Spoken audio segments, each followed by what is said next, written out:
Okay, ladies and gentlemen, good evening. Welcome to LSE's SIBO public speech, and this is the first one for this academic year. SIBO has a mission to liaise with the public, and today we're very, very fortunate. It gives me great pleasure to welcome our first speaker, Mr. Anthony Thomson. And let me say a few words about him. When I go through his CV, I'm completely convinced he's the good example of the British entrepreneurship. Right? He is a very successful entrepreneur in the banking sector. He personally responsible for two banks. The first one is Metrobank, and he's building another bank called Aten Bank. And he's also very active in the media. He's working for ITV, Sky News, and also a forum called Financial Service Forum with professional membership and comment on the current best practice. And on top of that, he's also involved the academia in the UK, and he's visiting professor in one of our London colleges. So today he's going to talk about his view about banks, customers, and he will relate this to culture and the best practice. So, ladies and gentlemen, let's welcome Mr. Thomson. Thank you. Thank you very much. Thank you. Good evening, everyone. Good evening. I think that was probably a better introduction than my presentation. It was outlining what I'm going to say probably far better than I can, because I'm not 100% sure exactly what I am going to say. When I was invited to speak, just before I start, I guess there's 2 points I'd like to make. First, I was asked, given it's the Confucius Institute, would I like to say a few words in Chinese?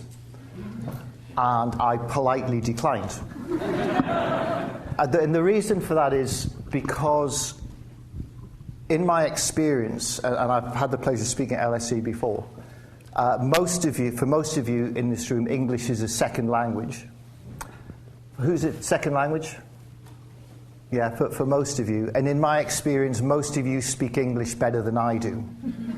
So it was not for me to patronize you by trying to speak in Chinese when you probably don't understand my English anyway. The second thing I was asked to talk about was relating my presentation to the Confucius Institute in general and China in particular.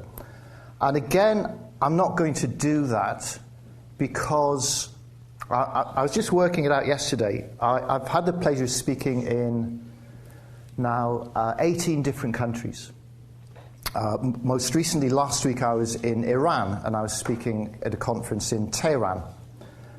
My experience is that whilst cultures may vary dramatically, indeed, the equivalent of this event in Tehran started with a reading from the Quran.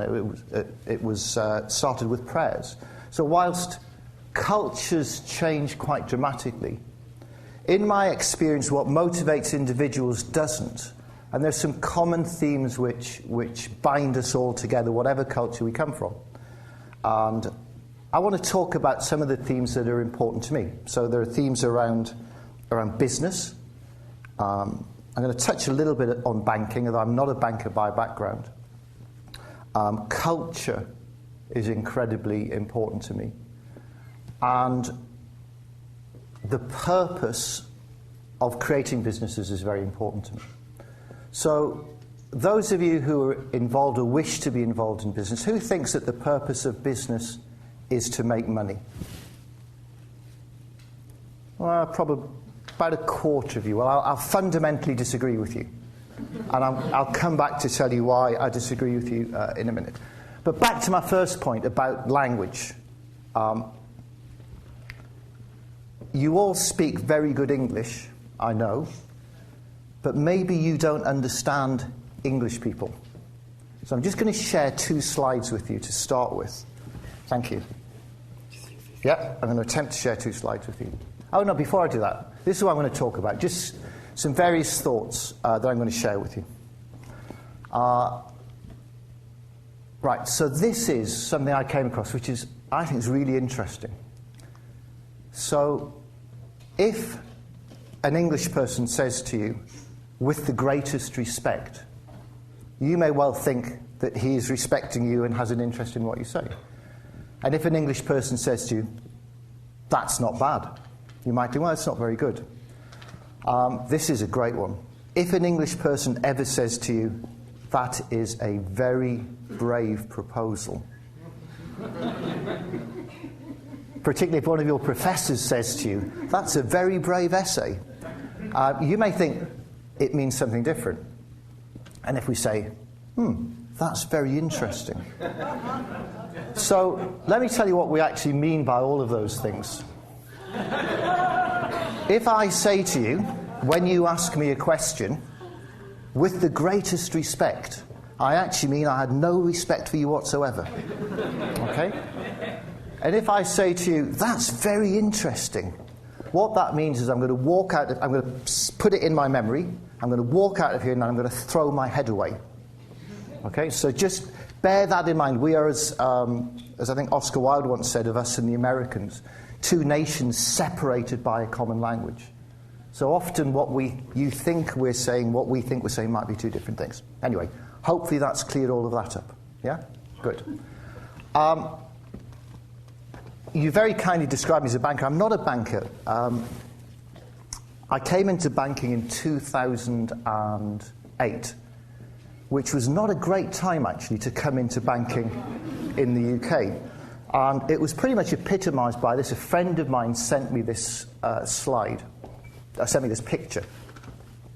We have in Seaside Arcade, some of you might have been to them, we have all sorts of games you can play that children can play. You put in a few coins and you play a game. And this is one that, I was trying to get this translated in Iran, it didn't really work. It's called Whack-a-Mole. Yeah, Whack-a-Mole. You all know what that means. Obviously not. So you get this hammer here. Yeah, you see the hammer? Pick up the hammer. And something will pop up and you have to hit it. Yes? And they don't come up in the same order. They just come up in a random order. And what comes up are little fur rats or little fur moles, hence called whack-a-rat or whack-a-mole. In 2008, this game was put into an arcade just outside of Brighton. And there's a kind of clue in the way it goes at last. It's in the Lloyds Bank colours. If you look at it closely, it says, truly war. Minimum investment, only 40p. No hidden charges. What comes up here aren't rats or moles, they're bankers. And each one of them had a name. So Fred Goodwin was named on there, the chief exec of Lloyds, and all of the other banks were named on there. So this is what people thought of banking back in 2008. So not a great time to come into banking. But which is good, because I'm not a banker. And I have no real interest in banking. I am, I guess, by background a marketer. And as marketers, what we do as marketers is we look at data to look for consumer insight. Yeah, so that's all we do as marketers. Whatever else they tell you, they're lying. What we do is, why it's a 3-year course, I don't know. We look at data and we look for marketing insight. So I'm a marketer by background and an entrepreneur in the fact that I like building businesses, so that's what I enjoy doing. And you could say I'm an opportunist because I saw an opportunity to create a bank back in 2008. I see an opportunity to create another one today. I see it more as looking at the data. And what the data told me back in 2008 was that, unsurprisingly, nobody liked banks. Well, you don't have to be a genius to work that out. But what the data also told me is that what customers, what people like you look for from banks is value. And what bankers construed that to mean was price. So banks think that what matters to customers is price, and what customers say, what matters to us is value. And value is an amalgam, I would suggest, of a number of different things. So price is clearly part of it. But in the UK, only 11% of people choose their bank because of price. For everybody else, it's a bunch of other reasons. And the two biggest reasons are service, or lack of it, and convenience. There's also things around people like to be treated consistently by their bank. They don't like to be treated well one day and badly another day. They hate it when new customers get a better deal than they do as an existing customer. So value, for each of you, value will be a slightly different thing, but those are the primary constituents of it. So the UK banks thought all matter was price, and I thought overwhelmingly what matters to people is service and convenience. So the insight which underpinned Metrobank was two things: open when customers want to use the bank, so from 8 in the morning till 8 at night, so you can bank on your way to work or on your way to university, on your way home or on your way out, and Saturdays and Sundays. Because what's the point of a bank being open from 9 till 5 when you're all working or studying? So the convenience element was, let's open when customers want to use it. And the service element was around, well, let me put it another way. Every bank in the UK says that they are committed to customer service. They all say they put you first. Well, not you particularly, you collectively. Maybe they care about you, I don't know. So what do they mean by that? Well, they say you are the most important thing. You are the most important thing to us as a customer. But then, all of the people who serve you have sales targets. And they are rewarded for selling you things. And about a third of their income comes from selling you things. Now, I think those two things are mutually exclusive. You cannot say you are customer-centric, give great service, and then reward people for selling you things. So everyone within Metrobank, all my colleagues at Metrobank, were rewarded on one thing and one thing only, which is service, which we measured very, very hard every day, but that's what we rewarded people for. So Metro opened on the 29th of July 2010. As of to date, it's got around 400,000 customer accounts, about a £3 billion balance sheet. And bear in mind, it started at zero, so it's grown quite a bit. I mean, small by bank standards, but it's grown a lot in the last few years. But the two things I'm most proud of are the two statistics on the bottom. First is that anybody studying maths here? Are we studying maths? A couple of you. So 93%, about 9 out of 10. 9 out of 10 of our customers are satisfied or very satisfied with the service they get.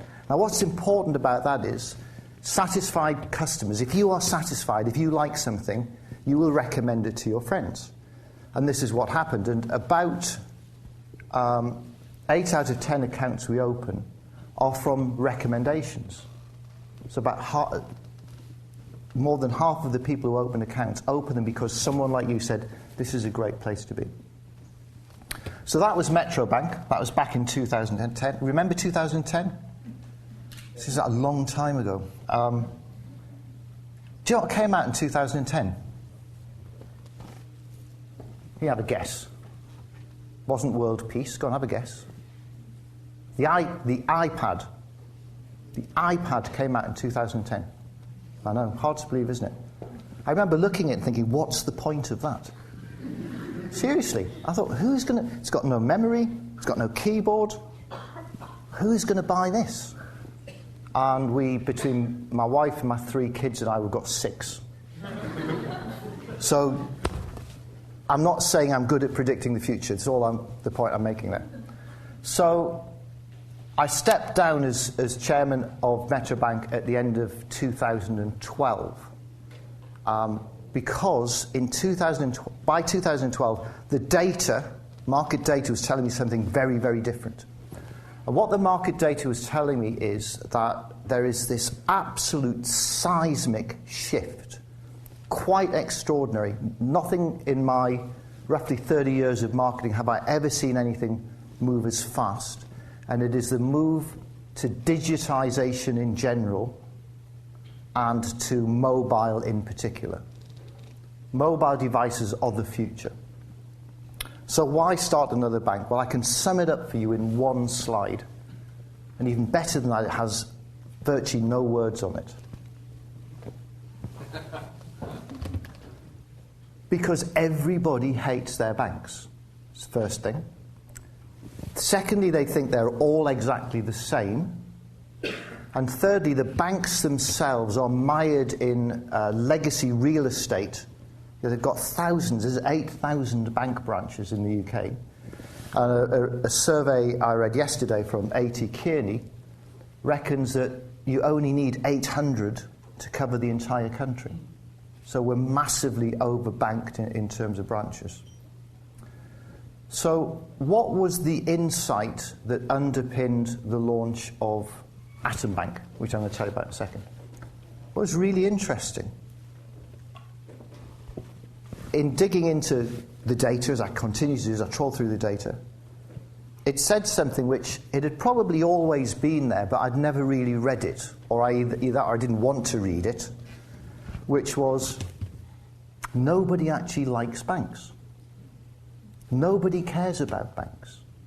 Nobody wakes up in the morning and goes, "Woo! I can bank today." Nobody cares. All people want to do is get it done quickly, seamlessly, painlessly, and get on with the important things in their lives. And if you can make it a better experience, so much the better. But the first things are the most important. Quick, seamless, effortless, wherever I am. And that was really the insight which underpinned Aten Bank. And Aten will be launching in the middle of next year, and it will be the first truly digital bank in the UK. It is designed for mobile. In fact, even more than that, it's designed to be delivered through an app. So you will interact with us through an app on your phone. Almost said iPhone. There are other phones available. What that enables us to do is solve two problems. Because one of the things with Metrobank was, if you want to give people great service, you want to be open 8 in the morning till 8 at night, you want to be open 7 days a week, you want to create nice environments. They're very, very expensive. Each Metrobank store, I guess many of you will have seen the one up on the corner at Holborn. Yeah? Fair few of you.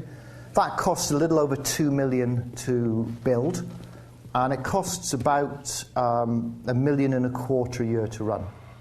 So Metrobank now has 28 branches, so call that roughly 60 million in build out, and call that roughly 40 million a year in operating costs.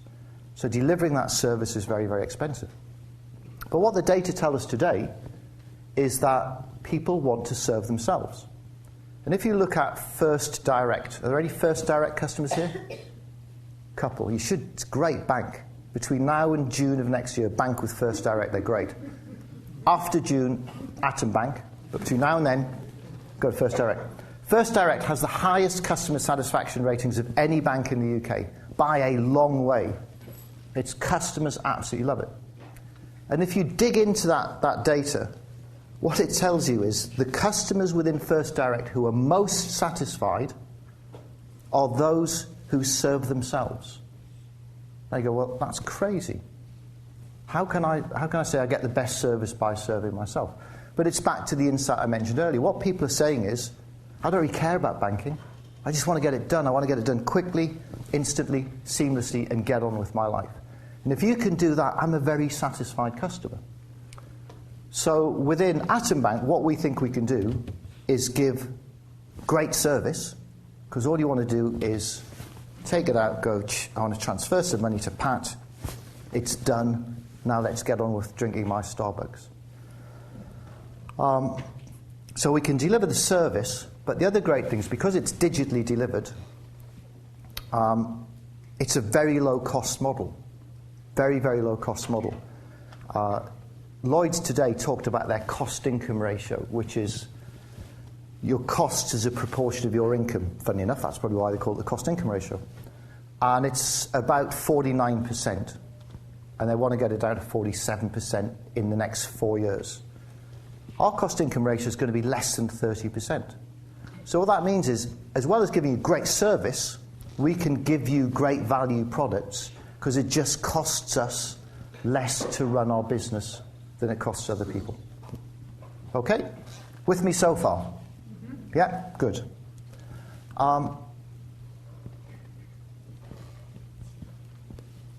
When I've started a number of businesses over the years with varying degrees of success.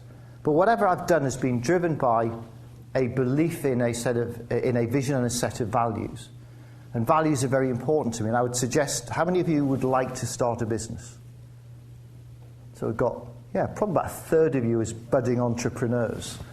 I think it's very important that you ground your business model in a set of values. We've got a very clear mission. We want to change banking for good. We want to change it permanently for the better, which is quite a big mission. But arguably anybody could say it. I guess Lloyds could say that, or Barclays or anybody else. The next thing is to say, well, what's the vision? And we spend a lot of time thinking about what's the vision for our business. What, looking out many years, is it we're trying to create? We came up with all these rather anodyne-sounding things that, frankly, anybody could say. I said, we're not there yet. It's got to be really big, and frankly, it's got to be quite ballsy. I don't know how that translates, but it's got to be, something challenging, something that invariably, when you see it, you either have a sharp intake of breath or you giggle nervously. And this is ours. Well, we've had a giggle, no sharp intakes of breath. So we say we want to be the first telepathic bank. Our vision is to be the first telepathic bank. Well, what do we mean by that? Two things. First is, with data storage is now as cheap as chips. It's virtually free. So there's no amount of data on our customers we cannot store. Either data, proprietary data, our own data, or data that we gather in from elsewhere. And with the data analytics that are available today and the predictive technologies, we think we can know what you need from your bank before you do. The reason is because we're looking at the data all day, every day, and we're applying a great deal of thinking to it. So one of the ways we express this is when you get your bank statement at the end of every month, and it has a list of your expenses and any money that you've paid in. Ours is on your phone, and we give you last month's bank statement. We'll also give you next month's bank statement. So how do we do that? Well, we know about all of your standing orders and your direct debits, and we know every July you go on holiday, and every February your car insurance comes up for renewal, and blah, blah, blah, blah, blah. The more data we know about you, the more we can predict what's going to happen in your banking in the future. So that's what we mean by telepathic banking. Well, that's the first thing. And the second thing is there are experiments taking place today, where, particularly with disabled servicemen, where they are able to control computers by thought. Now, they're not actually controlling them by thought. The thought waves change a chemical progression in the brain, and the sensors monitor that chemical progression. But it works as if it was by thought. And it's only a matter of time until you can actually control your devices by thought. It will happen within my lifetime. I'm quite old. It certainly happen within your lifetime. So that's what we mean by telepathic banking.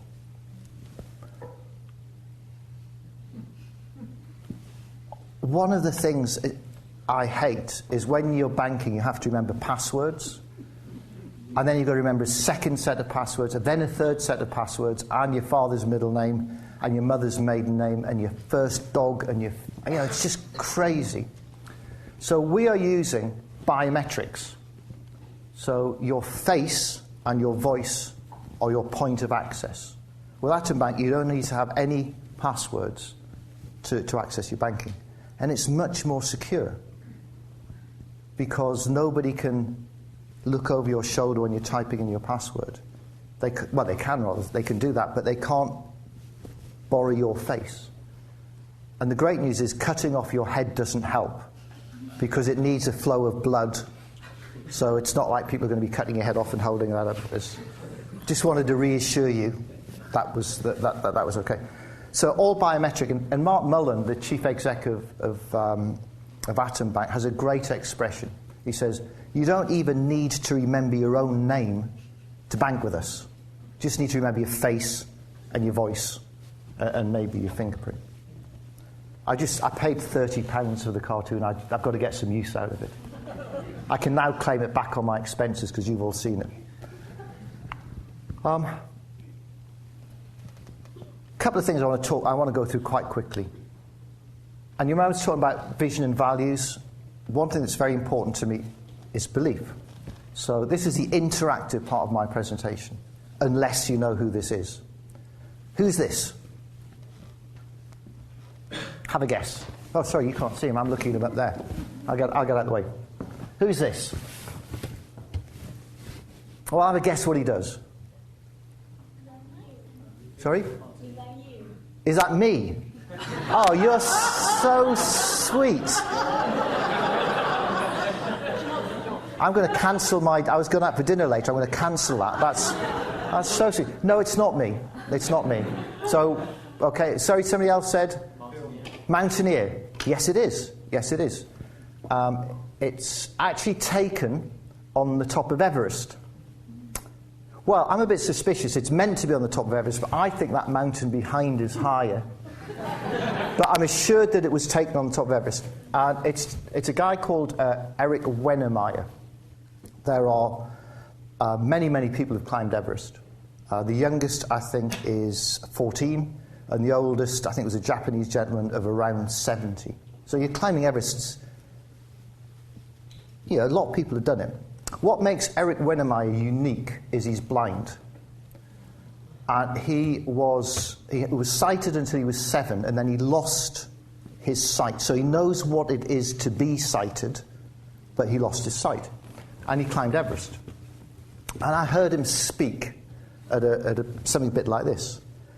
And apart from being an extraordinarily good speaker, he said something which struck me quite viscerally.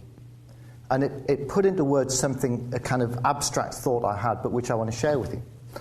And have you all heard the expression, seeing is believing? Yeah, you've heard the expression, seeing is believing? Eric said that's wrong.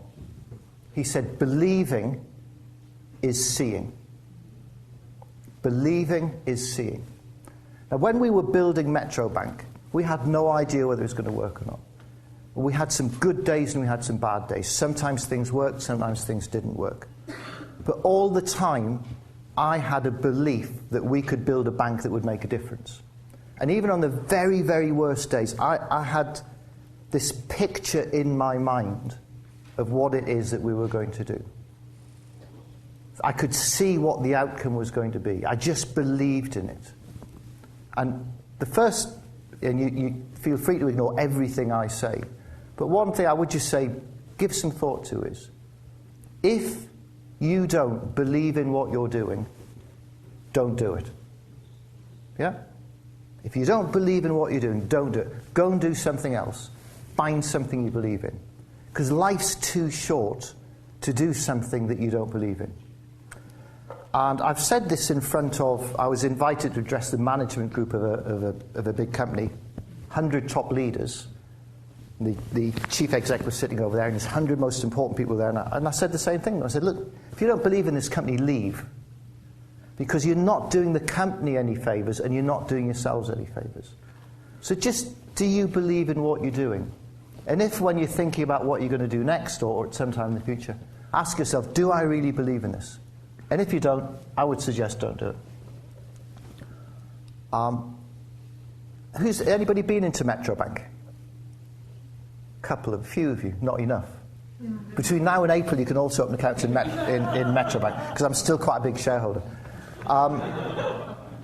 So this is a coin counting machine, and what happens is you've got a pocket full of coins, And if you want to bank them, you want to take them to any of the high street banks, they will make you bag them in exactly the right amount, so 100 1p's or 20 50p's or whatever it is. And if it's only 99 pence or 101 pence, they won't take it. It has to be exactly the right amount. And then they charge you for the privilege of taking your money. So they'll charge you typically 13% for taking your money. With these machines, you drop your coins in there, you get a slip of paper, take the desk, we either give you in notes or we'll put it straight into your account for you. And the machines are free to use. Furthermore, if you are a child or childlike, there is here a little video window and you can play a game. And the game enables you to guess how many coins or the value of your coins. And if you get within 10% either way, you win a prize. So what kids do is pre-count the coins, put it in, guess precisely, and win a prize, which I think is great. It says a lot about the future of numeracy of the next generation of children. Anyway, irrelevant, really. The key thing about this is these machines cost about £20,000 to... sorry, I keep forgetting you guys are up there. They cost about £20,000, these machines, and they're free to use. So there is no return on investment. There's just an absolute belief, if we give the customers a better experience, they will come to us and they will recommend their friends. Or if we give you a better experience, you will spend more time with us and you will recommend us to a friend.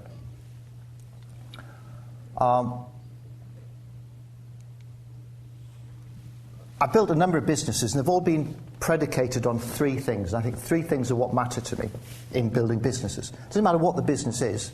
I just share them with you. They might work for you, they might not. The first is about building a differentiated model, then about creating a culture to underpin that model, and then finally the way in which you execute it every day. And I believe if you do those three things and you do them well, you can create fans of your business. Now you might go, well, who would be a fan of a bank? Yeah, I can see some sage nodding going on here. In terms of a differentiated model, remember what I said at the beginning? All of the UK banks thought that the only thing that mattered to customers was price. And we said, no, what matters is value. And that's about service and it's about convenience. So we were differentiating our model from the other banks. In terms of Aten Bank, it's about, if you have no legacy real estate, you have no branches, you can deliver very low-cost banking, which means better service for customers and better value products. So there can only ever be one lowest cost provider of anything. And there can only ever be one Walmart. So you've got to say, what are we doing in our business to differentiate us from everybody else? Same thing is about creating a culture which underpins that. And I alluded to that earlier when I was talking about rewarding people. If what we want to do is give great service, then reward people for giving great service. Don't reward them for selling things. And I've been into many, many businesses, and you talk to them and they go, we are embracing the new wonderful digital world. And then they won't allow their people who work for them to use digital devices at work. You go, well, you're saying one thing and you're doing another thing. Your culture has to underpin your model. So we welcome people bringing lots of different devices. We welcome people playing on their devices at work. We welcome people using social media sites and other sites, because that helps us understand our business better. And then the final bit is just about the delivery of it. And I used to think, it's if you can just find the one big thing that's different, one big thing makes all the difference. It's not. It's just doing 100 little things that bit better every day. And if you do that, you can create fans. Now, you can't see this in any great detail. This is a feedback form from a customer for Metrobank, and it's a very good one. We get bad ones, but I wasn't going to put a bad one up. So it doesn't really make the point I was trying to make here. But it's a real one. It's a real one from a customer, and everything in red's from the customer. So how can we improve our service to you? UConn ringed in red. How would you rate the service you received at Metrobank? Excellent, yes, exclamation mark. Based on your overall experience, will you recommend Metrobank to a friend? Definitely, underscored 3 times, exclamation mark. I put it to you that this person is a fan. Now, not everybody is. I accept that. We get complaints like everybody else. But if you create a differentiated model, if you create a culture that underpins that model, and you work at it all day, every day, you can create fans even in a business as hated as banking. I stole this from a presentation I saw in Norway, because I just thought it looks great, a great picture. But the words are fantastic. It translates as culture eats strategy for breakfast. Culture eats strategy for breakfast. You can have the best strategy in the world, but if you don't have an aligned group of people with a shared common culture delivering it, it's worthless. I'd far rather have a great culture and a poor strategy than a great strategy and a poor culture, because you will achieve more with a great culture. Because you're all academics, I thought I'd share this piece of academic work with you. It's a book by 2 Harvard academics called Rayner and Ahmed, and it's called 3 Rules, How Exceptional Companies Think. And you can get it on Amazon, and it's about £30. And the first rule is, and this is, I think it's on the next slide, based upon a 10-year longitudinal study, 25,000 companies. So it's a decent-sized piece of academic work. And the first rule that they come up with is you create better before you create cheaper. You don't compete on price. You build a better product or a better service or a better customer experience. And then the second rule is you put revenue before costs. You can't cost cut your way to growth. Cost cutting is just a part of the daily housekeeping or management of your business. You've got to grow your revenue before you reduce your costs. So, yeah, 25,000 companies over 4 decades. So a fairly hefty piece of work. So far, so good. I like the first 2 rules. I have to confess, I was a bit disappointed with the third one. They said there's no third rule. Now, I thought, well, perhaps they should have called the book The 2 Rules. Or maybe instead of £30, it should only have been £20. But the more I thought about it, it's not actually that bad, because it does make the point, or the 2 points, that there are only 2 things that matter. Everything else is up for grabs. Utterly meaningless, I just thought it was very funny.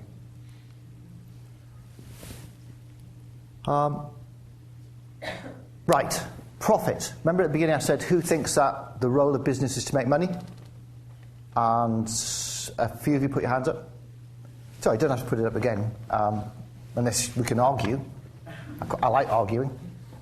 We can have questions and answers or an argument. I don't mind at the end. I know a number of people who've been very successful in business. And my view of business is that profit is a byproduct of doing something well for the customer.